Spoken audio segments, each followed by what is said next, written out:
С мир на равнение на Североморск. Этот город в Мурманской области станет домом на ближайший год для 20 призывников из Ингушетии. Черная форма – отличительный цвет военно-морского флота страны. Именно этот род войск пополнит 15 молодых людей. Те, что в зеленом, тоже отправляются в ВМФ, но в отличие от своих соседей, будут проходить службу не на морском транспорте, а на наземном. Они водители. Разрешите мне поприветствовать вас от имени главы республики Калиматова Махмуда Мукшариповича.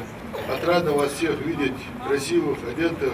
Я уверен, что вы достойно пройдете этот путь, отдав Родине тот год срочной службы. Вы вернетесь и уверен, что ваша жизнь пойдет в правильном и в нужном русле, и вы продолжите те традиции, которые наши предки несли, и достойно проведете свою службу.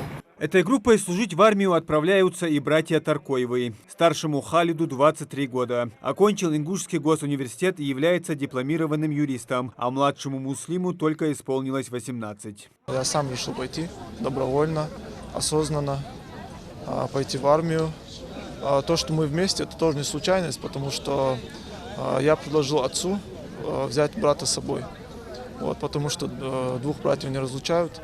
Служить вместе, чтобы было легче. У нас была С-категория, да, и Б, и С-категория, поэтому мы едем как водители.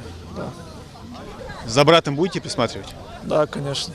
Добровольно пополнили ряды вооруженных сил страны и братья Таршхоевы. Мог бы остаться, но решил дать академический отпуск, чтобы в дальнейшем пойти на правоохранительные органы.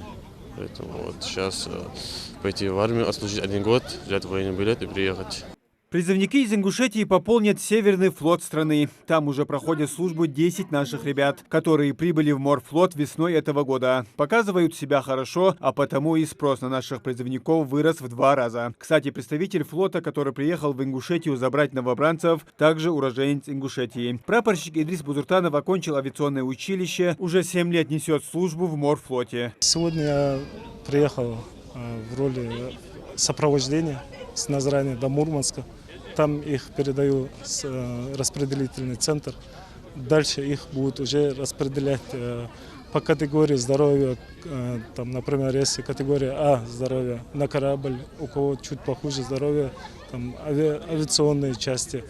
Также морскую пехоту. Наши ребята, если будут соблюдать этикет ингушский, то у них все хорошо будет. Они уважают именно наши народы кавказские, относятся с уважением. Сегодняшняя группа из 20 новобранцев последняя в этой призывной кампании. Всего регион отправил свыше 200 человек. Часть ребят будет служить в сухопутных войсках, основная масса в военно-морском флоте, но служить будут так же, как и все 12 месяцев.